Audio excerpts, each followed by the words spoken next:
Morning sir. नाव Madhuri Kale. Good morning. Sir तो माझा मुलगा आहे ना, तो ट्युशन आला की मोबाईलच घेऊन बसते आणि स्कूल मधून आला तरी मोबाईलच घेऊन बसते. ऐकत बिलकुल नाही. मी त्याला कितीदा डांटते की मला डाटाचं काम आहे, तू यूज नको करू, तरी तो ऐकतच नाही.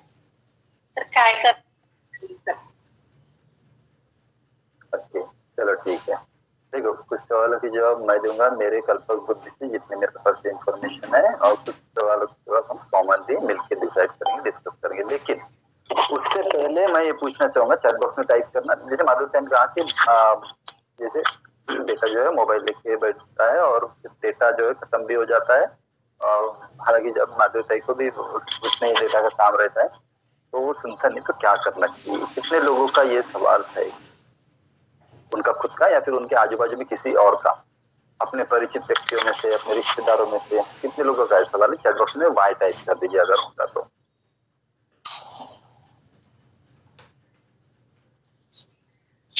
चलो ठीक है, तो आप थैंक यू बोल सकते हैं. मनीमन हाँ, आप थैंक यू बोल सकते हैं माधुरी कि उन्होंने पहल की, उन्होंने लीडरशिप ली, उन्होंने आगे आए, इसलिए ये सवाल पूछा गया और इसका जवाब भी हम लोग डिस्कस करेंगे. ठीक है ना?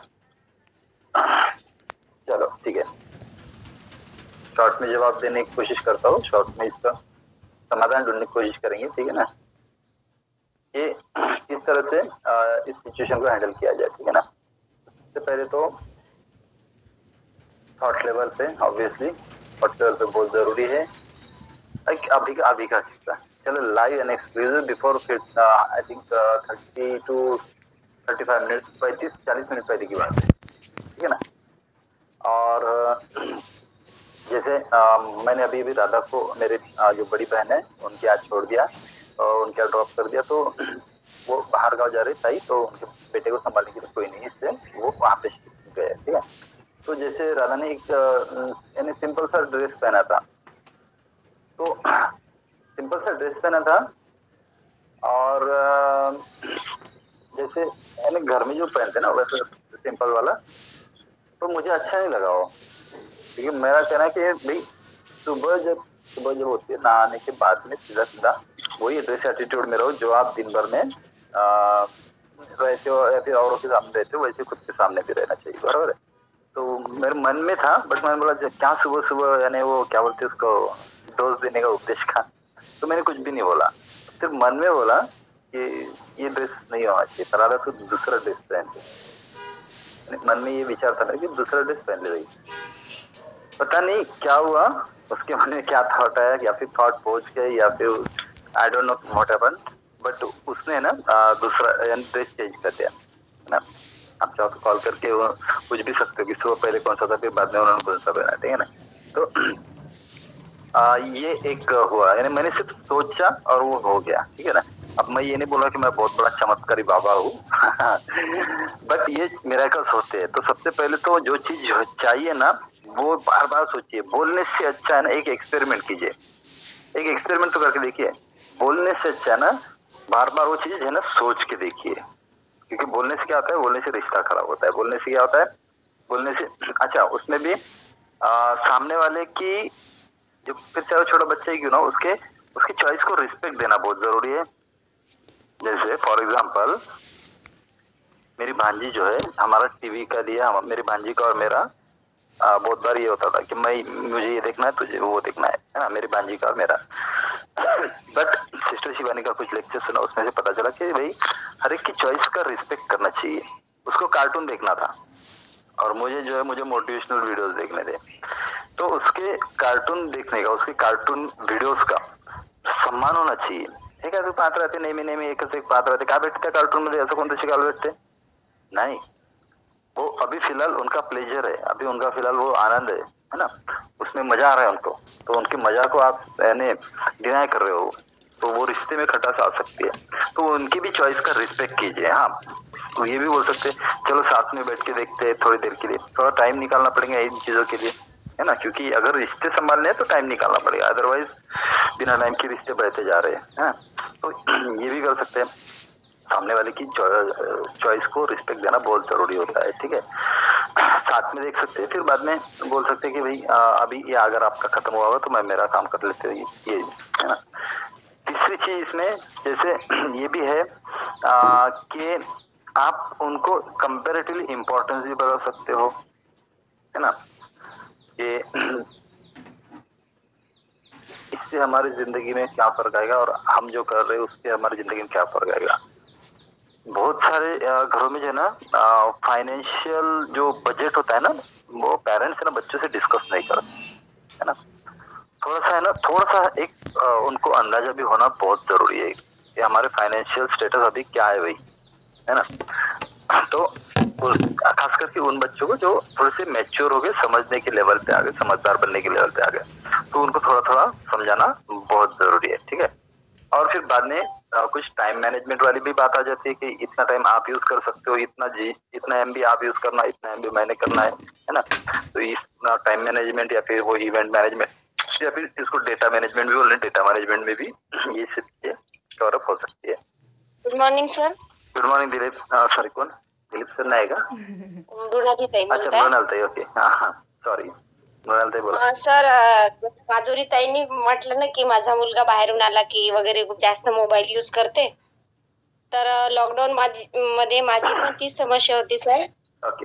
कारण कसं मुलांना अभ्यास वगैरे कमी होता, ऑनलाईन अभ्यास, आणि जास्तीत जास्त वेळा म्हणजे माझा मुलगा मोबाईलवरच राहत होता. तर मला सुचत नव्हतं काय करायचं. तर एक दिवस मी त्याला म्हटलं की तू आहे ना म्हणजे मला फक्त 5 कारणं दे म्हटलं की ज्याच्यामुळे तुला मोबाईल आवडतो, तर आणि त्याचे 5 साईड इफेक्ट पण सांग म्हटलं. तर तो म्हणे मी नाही सांगत. म्हटलं फक्त त्याने एक दिलं सर मला, की त्याने एकच दिलं मला. म्हणे आई म्हणे मला म्हणे खूप आनंद येते म्हणे त्याच्यामध्ये. मग म्हटलं ठीक आहे, आणखी 4 कारणं दे आणि त्याचे 10 साईड इफेक्ट मी सांगते म्हटलं तुला. तर त्याने स्वतःच मला साईड इफेक्ट सांगितले की माझं डोकं दुखते म्हणे जास्त फोन युज केला तर, आणि अशा प्रकारे मी त्याला हँडल केलं सर. आणि त्याच्याही लक्षात आलं की नाही मोबाईल घेणं जास्त चांगली गोष्ट नाही आहे. आणि दुसरी गोष्ट म्हणजे त्याला मी टायमिंग दिलेला आहे की 15 मिनिट किंवा 10 मिनिटच फक्त तुला फोन देण्यात येईल आणि 5 मिनिटं एक्स्ट्रा झाले तर चालते. तर तो फक्त 15 मिनिट किंवा 10 मिनिटच युज करतो सर. आणि त्याच्या म्हणजे व्यतिरिक्त जेव्हा अभ्यासाचं राहते तेव्हाच तो युज करतो. म्हणजे आपण जर मुलांना एक सवय लावली की तुम्हाला म्हणजे त्यांना एन्जॉय तर करू द्यायचं आहे त्या गोष्टीमध्ये, पण किती करू द्यायचं आहे हे आपल्यावर डिपेंड आहे. तर त्यांना जर म्हटलं की तुम्ही अभ्यासही करा, तर त्यांनाही वाटते की नाही आपल्याला 15 मिनिटं आई देते ना, तर ठीक आहे ना. तर त्यांना तेवढा म्हणजे ते पण मिळून जाते, आपलं पण काम होऊन जाते आणि म्हणजे सोपं होऊन जाते सगळ्या गोष्टी. So thank you sir. बहुत बढ़िया, परफेक्ट, खूप छान. आणि हीच या क्लास की खासियत है, this is the beauty of this class, क्योंकि यहाँ पे जो है ना सभी लोग जो है ना एक एक थीम पे चलने वाले, एक जो सभी लोग जो है सिल्वर प्लेटिनम डायमंड ये गोल रख के अग्रसर हो रहे हैं, और साथ ही साथ कुछ यानी एक थॉट वाले, एक थीम वाले, तो उस वजह से एक का सवाल दूसरे को जवाब मिल जाता है ना। बढ़िया। तो जैसे सरिता ताई ने, गुहानी ताई ने यहाँ पे जो ये रिस्पॉन्स दिया है, तो ये डेफिनेटली हमको भी यही करना है, और साथ में मिलकर अगर सोल्यूशन निकालते देखो कितने आसानी से सोल्यूशन मिल जाता है इन सब चीजों का, ठीक है। और साइड इफेक्ट का भी पूछ सकते बच्चों को, इनफैक्ट उनको जाके दिखा सकते, इंटरनेट पे दिखा सकते आज की तारीख में, या फिर लाइव किसी हॉस्पिटल में लेके जाइए आंखों के, वहाँ पे कोई ना कोई मिल जाएगा आपको, जो आपके शहर में जो बहुत आंखों वाला दवाखाना चलता है ना, तो वहाँ पे जरूर लेके जाना, तो आपको पता चल जाएगा, है ना। तो यस, तो ये माधुरी के घर की ही समस्या नहीं है, अपने यहाँ भी सभी की समस्या होती है, हर एक का बच्चे सुनते समझते, डिपेंड करता है कि हमारा उनके सबसे रिलेशन क्या है। अगर बार बार अगर सजेशन का ही डोज होगा तो नहीं जमेगा, उनको थोड़ा सा उनके साथ में अगर रिलेशन अच्छा होगा, है ना, जैसे हमारे यहाँ शिवांश को एक आध चीज नहीं बोला और उसको समझा दिया तो वो बिल्कुल नहीं करेगा, है ना। जैसे कल मैंने उसको बोला था कि खाना खाने के बाद में तेरे को मैं बाहर लेके जाने वाला हूँ, जहाँ पे तू चाहे वो खरीद सकता है, बट जैसे खाना खाने के बाद में मुझे ध्यान में आया कि मीटिंग का टाइम हो रहा है या फिर मेरे को कुछ पॉइंट्स भी प्रिपेयर करना है, तो मैंने उसको बोला कि हम नहीं जा सकते, तो वो थोड़ा सा हाइपर हो गया, बट उससे जैसे ही मैंने नेक्स्ट सेंटेंस बोला कि ये पेंडिंग रहेगा और मैं आपको कल परसों जैसे मुझे समय मिलेगा मैं पक्का लेके जाऊंगा। और इतना जबरदस्त रिलेशन है कि मैंने आज तक उससे कुछ झूठ नहीं बोला और उसको भी पूरा गारंटी है कि पापा जो बोलते हैं वो करते हैं, भले कितना समय निकालना पड़े या फिर कुछ भी खर्चा हो, ठीक है ना। तो कमिटमेंट है, तो उसको पता है कि अगर पापा बोल रहे तो उसमें झूठ नहीं है, तो पोस्टपोन कर सकते हैं भाई, आज नहीं तो कल पूरा होगा। लेकिन उसको अगर ये अगर होता कि कल भी नहीं हुआ, फिर झूठ बोलते फिर आगे भी नहीं, तो फिर अगली बार वो जिद पकड़ के रहता था। ये बहुत जरूरी है कि हम अपने बच्चे से बिल्कुल झूठ ना बोले और उनके जो है वो कमिटमेंट जो है वो पूरे करें, है ना। तो यस, और किसी को कुछ सवाल है तो पूछ सकते हैं, बिल्कुल डेफिनेटली बिंदास बिंदासली पूछ सकते हैं, है ना। हॅलो. हाँ प्रवीणा ताई. Hello, good morning sir. मी प्रवीणा प्रदीप कांबळे, वणीवरून बिलॉंग करते.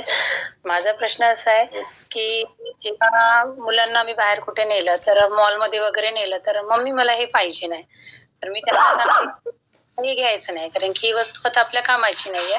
आपल्याकडे पार्सल येतं माहिती आहे तुम्हाला. हा, पार्सलनी येणार आहे, ही तुम्ही चूज करून ठेवा, पार्सलनी येणार आहे. मग तशाच याची वस्तू ही कामाची वस्तू असून मग त्यांना मार्केटमधून आम्ही अदर घेऊन ही बघा तुमची वस्तू पार्सलनी आली, मुलं ऐकतात. नेक्स्ट टाइम पण मॉलला गेलं तरी ते म्हणत नाही की ही वस्तू मला पाहिजे, नाही आपल्याकडे ही पार्सल नाही येणार आहे ना, हे त्यांच्या माइंडमध्ये फिक्स झालेलं आहे. आणि कधी कधी असं होते की 2 मुलं असल्यामुळे एकाला आपण देतो आणि एकाला नाही देत आहे, की ते कसं त्याला मिळालं मला देत नाही, कधी कधी आम्हाला हे फेस करायला कठीण जाते. तर आम्ही याच्यावर काय सोल्युशन सर? अच्छा, एकाला मिळतं आणि एकाला नाही मिळत असतं त्याच्यात. हा हो, आता आम्हाला एकच आहे, आम्ही कसं सांगू. चला ठीक आहे, तरी ट्राय करतो. आणि कोणाला याचं समर्पक जर उत्तर कोणाकडे असेल, कोणाकडे समर्पक याचं एक समाधान असेल, तर नक्कीच माईक अनम्यूट करू शकतात, ठीक आहे ना. कोणी उत्तर देऊ इच्छिते? Okay, Anil sir. Hello, good morning sir. Good morning. माझं नाव अनिल यादवराव कांबळे, वणीवरून. एका खोटं बोलण्याचा माझा एक अनुभव सांगतो मी. ज्यावेळेस अजय आणि विजय ज्यावेळेस शाळेत होते, प्रायमरी वर्गात, तर मी त्यांना सांगत होतो असं कोणाच्या वस्तू उचलायच्या नाही, पडल्या तर देऊन द्यायच्या. आपल्याला माहित नसेल तर ठीक आहे, पण जर आपल्याला माहित आहे की त्या माणसाची वस्तू आहे, त्या मुलाची, त्याला वापस करायची. आणि खोटं बोलायचं नाही, हे मी त्यांना शिकवत होतो. म्हणजे एकदा काय झालं की ग्राहकाचं काम म्हणजे माझ्या थोडं त्या वेळेवर झालं नाही.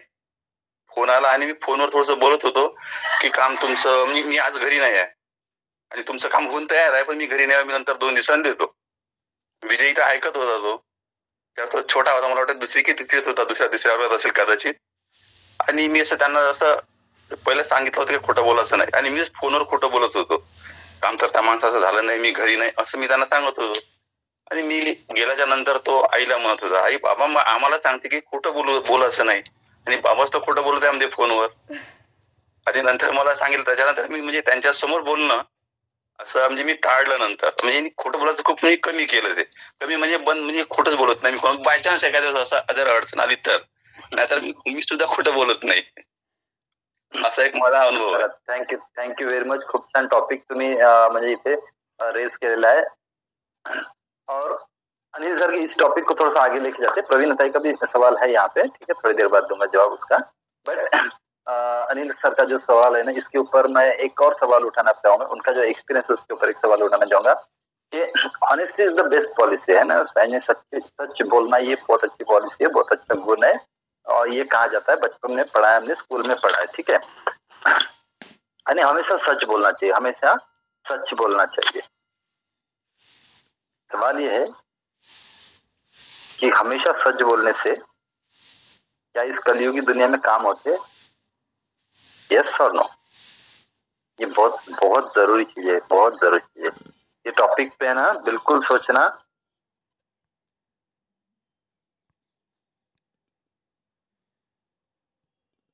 अभी इसका जवाब देता हूँ, ठीक है. यस, विजय पे है, ठीक है. चलो, संजय सर है, बहुत बढ़िया. संजय सर या फिर मंगला ताई, प्रियंका ताई is also there.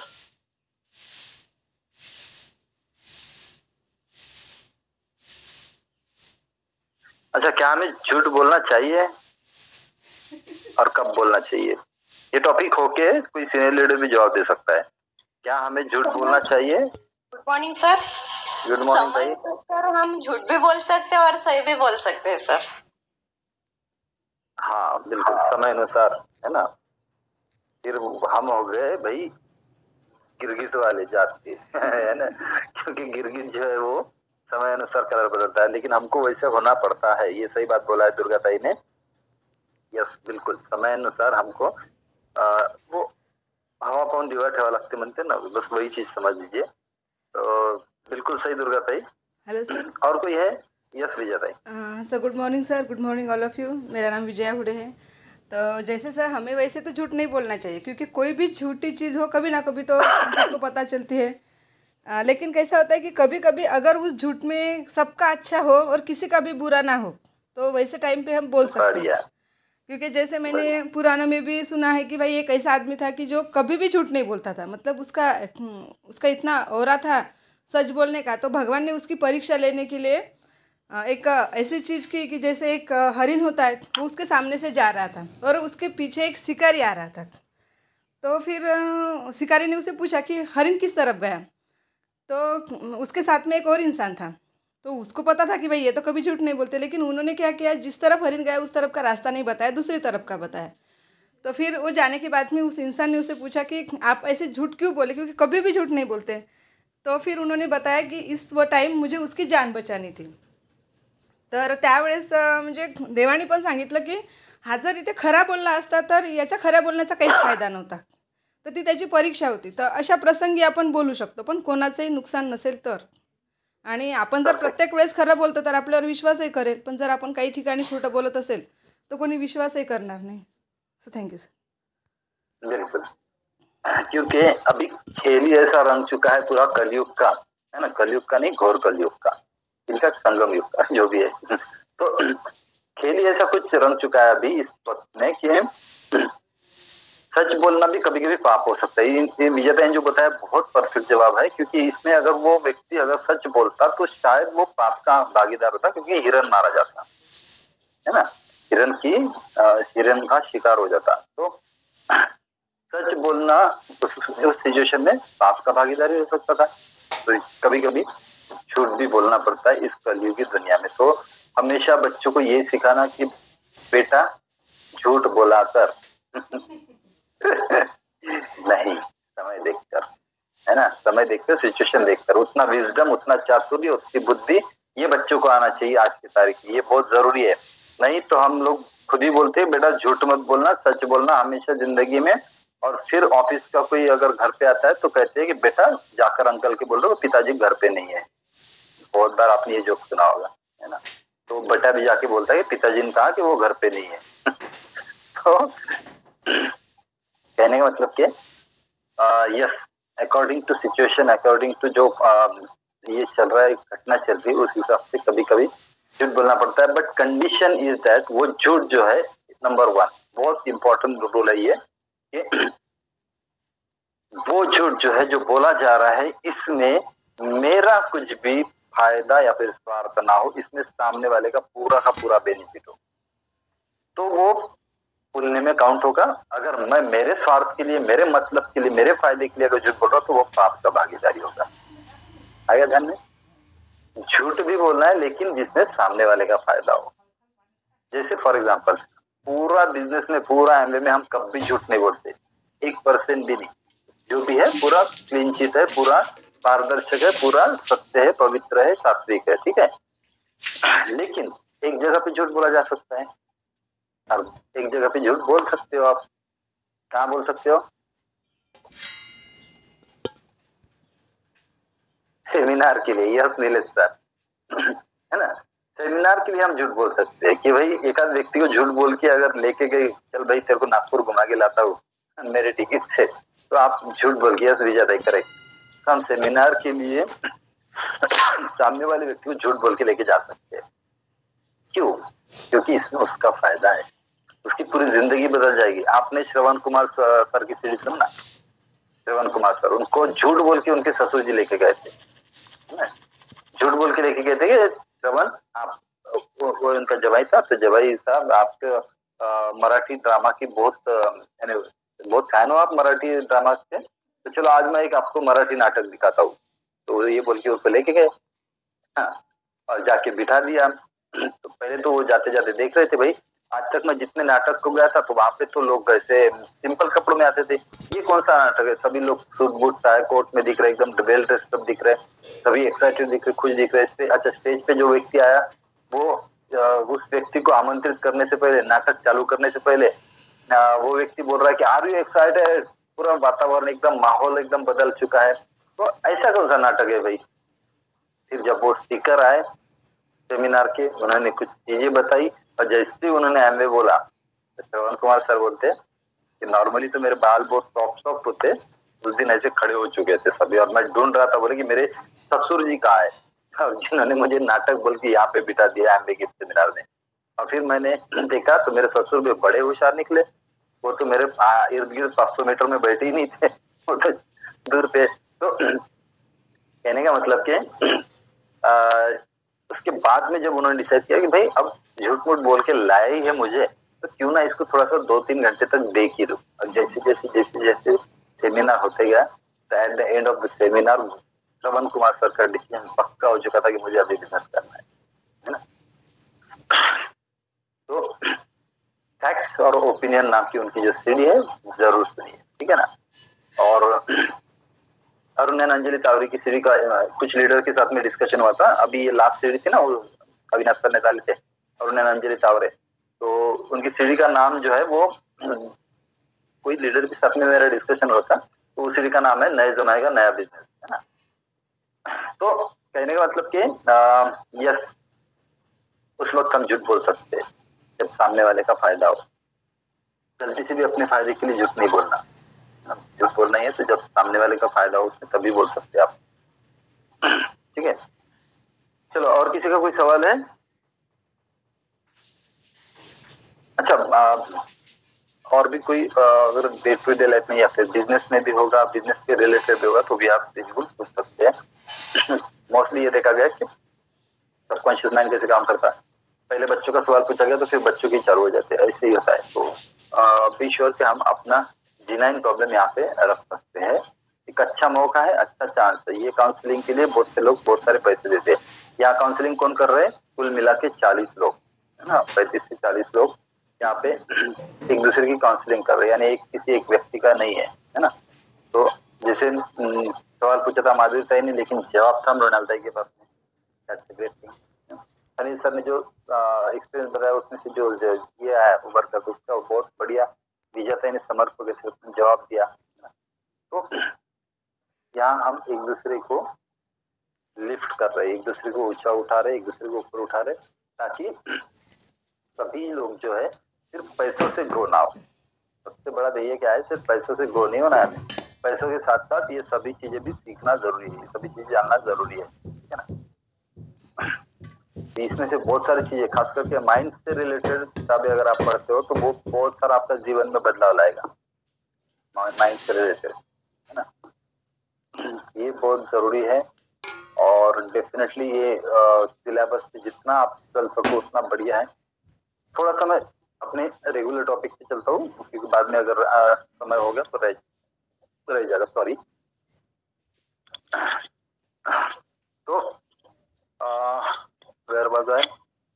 Okay, Google form का कल एक सैंपल डाल दिया मैंने ग्रुप में, तो उस तरह से आपने सवाल, नेम, मोबाइल नंबर वगैरह, ये आप चाहो तो अगर हो सकता है वहां पे क्लिक, तो आपने ये भी कर देना, क्या बोलते हैं उसको, नीलेश सर, अब मैंने जो गूगल फॉर्म भेज दिया है, तो उसमें अगर कुछ कॉपी करके पेस्ट करना है दूसरे गूगल फॉर्म में तो कर सकते क्या? एडिटेबल होता है वो? यस सर, होता है ना, चलो ठीक है। क्योंकि उसमें मैंने जैसे नेम के सामने नेम का आइकॉन, मोबाइल के सामने मोबाइल का आइकॉन, ऐसे आइकॉन्स डाले हैं, तो वो एज इट इज फिर आप कॉपी करके अपने गूगल फॉर्म में उसको पेस्ट कर दीजिए। और जो इंट्रोडक्शन है, जो अबाउट माई सेल्फ है, वो मैंने थोड़ा सा इंग्लिश में लिखा, तो थोड़ा वो भी आप हिंदी में ट्रांसफर करके अपना भी खुद का लिख सकते हैं, या फिर उसको एडिट करके जहाँ जहाँ मेरा है वहाँ अपना नाम डाल के भी आप उसको ये कर सकते हो। फोटो जो है, एक आध अच्छा फोटो आप अपना स्टेज अपीयरेंस वाला, वो भी आप उस गूगल फॉर्म में अपलोड कर सकते हो, ठीक है। इसके अलावा ये तो हो गया इनवाइटिंग वाला गूगल फॉर्म। नेक्स्ट आएगा अपना फॉलो अप वाला गूगल फॉर्म। तो वो भी बहुत जल्दी हो जाएगा, क्योंकि जब आपको गूगल फॉर्म आ गया है और आपने एक पहला फॉर्म बना लिया तो दूसरा फॉर्म भी आपका बहुत जल्दी, बहुत आसान तरीके से इजीली बन जाता है। तो वो फॉलो अप फॉर्म हम बाद में बनाएंगे। एक दो स्टेप्स इसके बीच में और लेना है। इसके लिए गूगल फॉर्म बिल्कुल फास्ट में सीख लीजिए, तैयार रखिए, ताकि ये जो दो स्टेप्स है वो है कॉलिंग नंबर 1, कि कॉलिंग किस तरह से की जाए, अनजान लोगों को किस तरह से की जाए, और नंबर 2 उनको ऑनलाइन प्रेजेंटेशन किस तरह से दिया जा सकता है। तो ये दोनों चीजें बहुत जरूरी है। ये दोनों चीजों के लिए बहुत बहुत तैयार रहना है, रेडी रहना है। और जितने भी लोग है जो 100 पे भी 200 पे भी हर महीने कर रहे हैं, तो उनको अपील है कि अपने टीम में भी वो चीजें प्रमोट करें। और डेफिनेटली यहाँ से आगे जो है, क्योंकि नया साल चालू हो रहा है, ठीक है, कुछ लोगों ने नहीं भी किया होगा अगस्त में, जुलाई में, जून में, बट यहाँ से आगे हर महीने में अगर आप 100 पे भी 10 तारीख से पहले और 200 भी 30 तारीख से पहले करते हो, तो डेफिनेटली एक ह्यूज टर्नओवर, ह्यूज बिजनेस आपका बिल्डअप हो सकता है ना। तो इसके लिए इस महीने में वो एक अपना कर्तव्य जो है वो कम्प्लीटली निभाना है, ठीक है।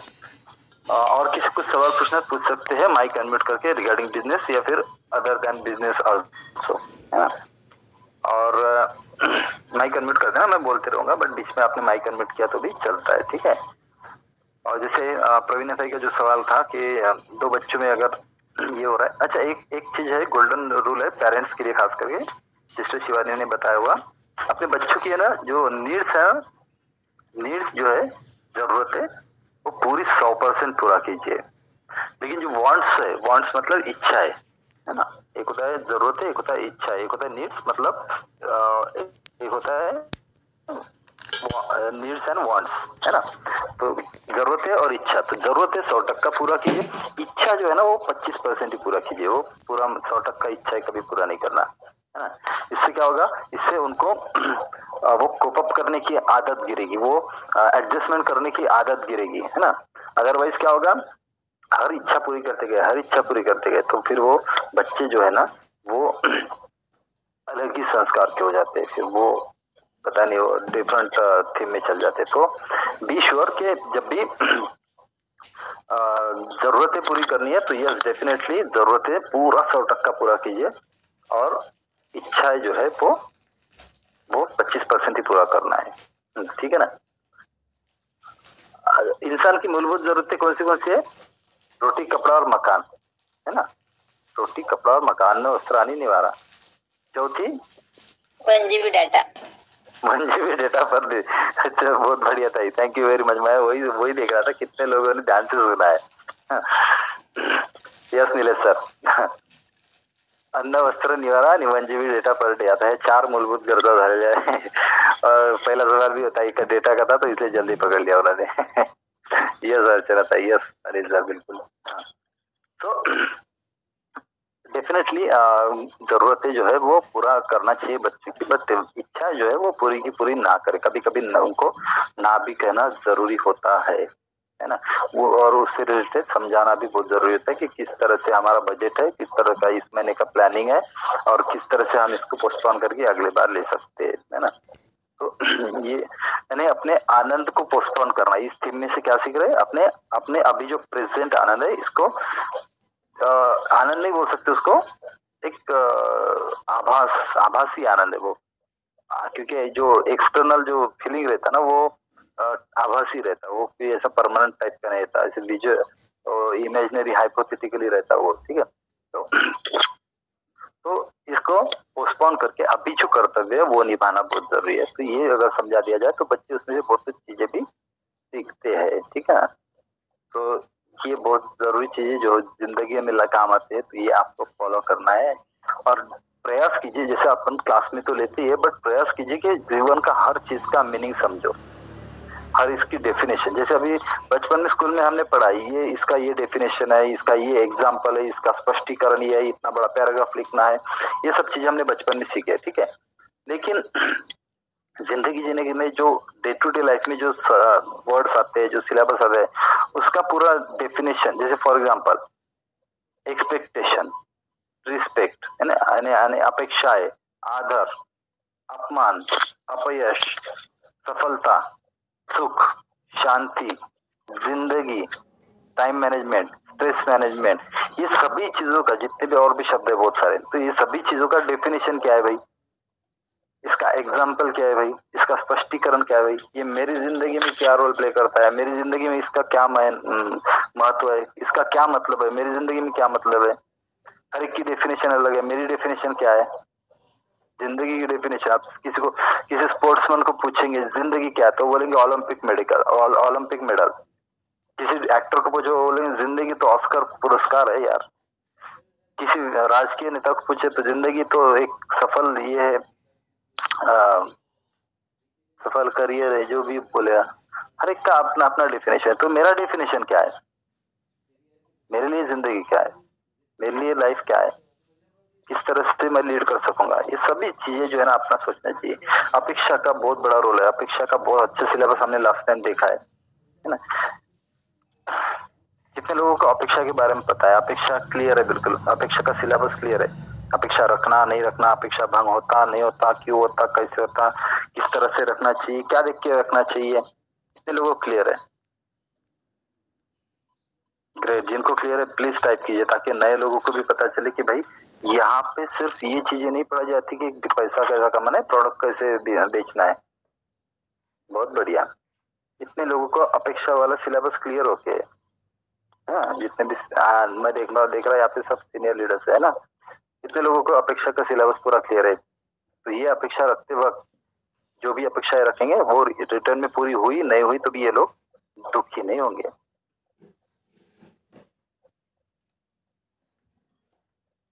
अपेक्षा के तो दुख में थे नहीं, थोड़ा सा और एडवांस है उसका। कोई चैट बॉक्स में टाइप कर सकता है, माइक अनम्यूट कर सकता है। अपेक्षा किस तरह से रखनी चाहिए,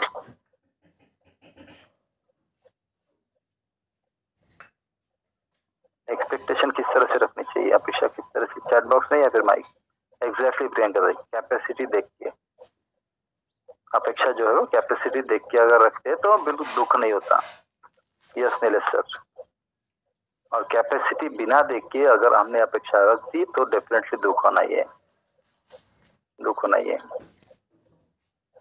तो यस, ये अपेक्षा का जो सिलेबस है ये हमने सीखा, लाइफ का सिलेबस देखा, लव का डेफिनेशन देखा। लव वो नहीं, प्यार वो नहीं है जो बस आज की तारीख में एक, अच्छा बहुत सारे लोग बोलते हैं तुम्ही आदिवासी ट्रायबल डिपार्टमेंट ट्रायबल कास्ट से आणि तुमची मिसेस मारवाडी, तुमचं लव्ह मॅरेज आहे का? नंतर नाही, लव्ह मॅरेज नाही, आम्ही आमच्या मनाला लग्न केलं। क्योंकि लव और इसमें बहुत फर्क होता है। प्यार जो है वो बहुत, यानी क्या बोल सकते, दुर्मिल को हमारा हिंदी में क्या बोलेंगे, हिंदी का मेरा बहुत कमजोर है शायद। लिमिट मध्ये, मर्यादित किंवा लिमिट मध्ये, हिंदी में दुर्मिल को हिंदी में। चलो जिसको मिला वो पक्का बल देना, एक शब्द का इजाफा हो जाएगा मेरी इसमें डिक्शनरी में, ठीक है। तो कुछ हद तक नहीं, दुर्मिल। तो ये बहुत ही यानी रेयर चीज है, बहुत दुर्मिल चीज है। चलो ठीक है कि वो दुर्मिल चीज है कि प्यार जो है वो किसी को ही फील होता है, किसी को ही नसीब होता है ना, हर एक को नहीं होता है, और हर एक रिश्ते में भी नहीं होता है आज की तारीख में, है ना। तो 5 चीजें लड़की की अच्छी लगती, 5 चीजें लड़के को लड़की में अच्छी दिखती, लड़की को लड़के में अच्छी बोलते प्यार हो गया। तो ऐसा नहीं होता है ना, ऐसा नहीं होता। वो फिर बाद में पता चलता कि जब वो 5 चीजें पसंद आई थी वो शादी के बाद में थोड़ी कम हो के गायब हो जाती है। फिर वो डायलॉग आता है जन्नत मोही का कि जब गरीबी दरवाजे से अंदर आती है ना, फिर प्यार खिड़की से भाग जाता। तो ये सब हुए डायलॉग समाज में, इसलिए बोल रहा हूँ सभी, ठीक है। तो कहने का मतलब क्या, दुर्लभ, yes correct Nilesh, thank you very much. तो ये बहुत दुर्लभ चीज है ना, दुर्लभ चीज है कि भाई प्यार है ना। तो इसका एक थोड़ा सा आखिरी में 5 मिनट बाकी, तो चलो प्यार भरी बातें कर लेते हैं। तो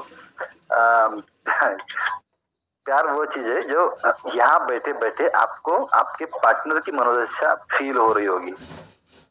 अरे ध्यान में, वो फिर चाहे सात समंदर पारी क्यों ना हो, बट यहाँ बैठे बैठे आपको अगर पार्टनर की मनोदशा फील हो रही, उसके वाइब्रेशन आपको फील हो रहे, in that case it's a प्यार। Otherwise it's a total infatuation. Infatuation मतलब आकर्षण, कुछ चीजों का आकर्षण हुआ, बस वही चीजों से हमने डिसाइड कर लिया कि ये प्यार है, फिर हम शादी करेंगे, लव मैरिज खत्म भी जाए। नहीं, इट्स नॉट लाइक दैट, है ना। तो जैसे फॉर एग्जाम्पल लैला मजनू, पता है सभी को, जब मजनू को मारते थे ना पीठ पे चाबुक, तो यहाँ लैला की पीठ पे उसके घाव के निशान दिखते थे, उसके हाथ पे मारते थे तो लैला के हाथ पे निशान आते थे। दैट्स अ रियल प्यार, इसको बोलते हैं प्यार।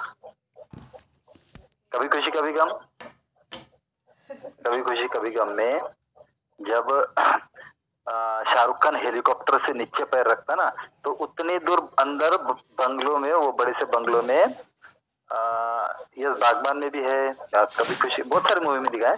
तो जैसे शाहरुख खान हेलीकॉप्टर से नीचे पैर रखता तो उधर बंगलों में अंदर पता चलता है जया भादुरी को, जया भादुरी को पता चलता है मेरा बेटा आ गया, तो वो आरती का पूजा का थाली लेके पूजा की थाली लेके वो दरवाजे तक आ जाते हैं। तो ये होता है प्यार, फील हो जाता है ना। तो ये सच्चा प्यार, और मरे हुए व्यक्ति को भी वापस लाता है। बहुत सारे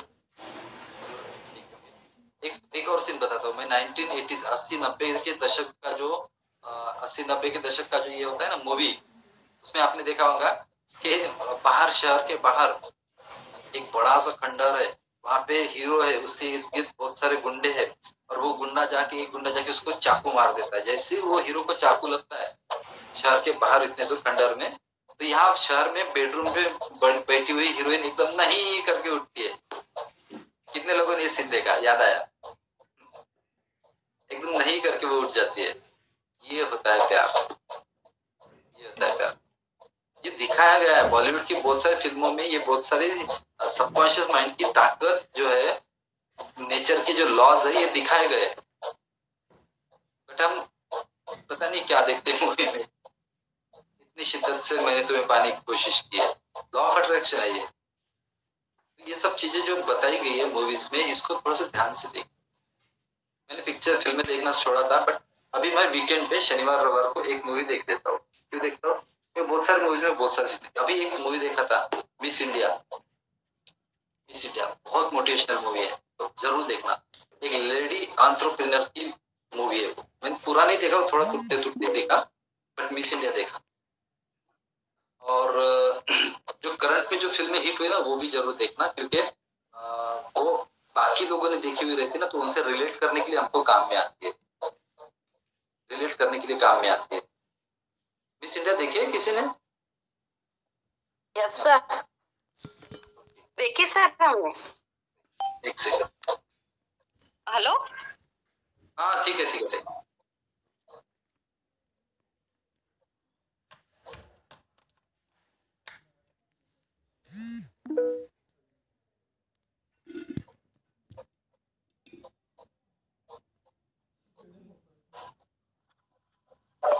ओके, सॉरी, थोड़ा ब्लूटूथ डिस्कनेक्ट हो गया था, एक कॉल आ गया था बीच में। यस, वेरी गुड दुर्गा देव। मैंने ऐसी मूवीज देखा जिसमें से कुछ मिलता हो, है ना, जो अपनी जिंदगी में काम आए, कुछ उसमें से एग्जांपल्स।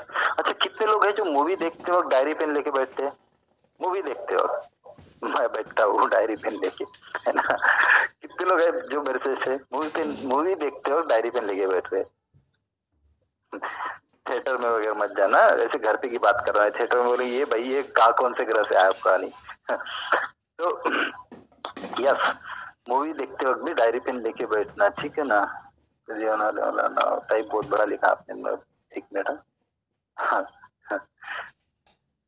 तो चलो ठीक है, थोड़ा सा अभी मीटिंग को रैप अप करते हैं, क्योंकि आज हम वनी भी जा रहे हैं, हम मतलब मैं और पॉसिबली राजेंद्र चौधरी सर, और जैसे वनी की मीटिंग को है हम आज में, तो घाटन जी की मीटिंग को पॉसिबली अविनाश सर और दिशा ताई आ सकते हैं, या फिर अविनाश सर आ सकते हैं। मैं थोड़ी देर में कंफर्म कर लूंगा।